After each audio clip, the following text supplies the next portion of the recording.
একটা রাজনৈতিক দলের সভা সমাবেশ কিভাবে হয় না হয় এ ব্যাপারে দুদকের জিজ্ঞাসা করার কোনো এখতিয়ার নাই।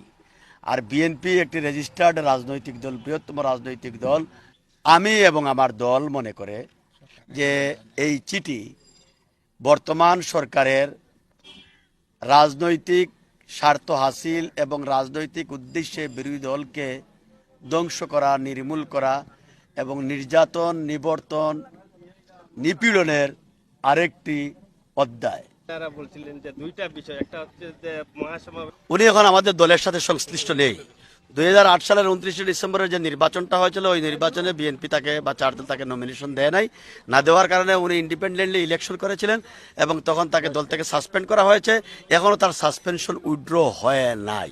আর দ্বিতীয়ত কথা, দুদক সূত্রে এখন জানলাম যে উনাকেও দুদক নাকি চিঠি দিয়েছিল, কল করেছিল। উনিও বলেছেন যে না, আমি কোনো চান্দাপাতি দেই নাই।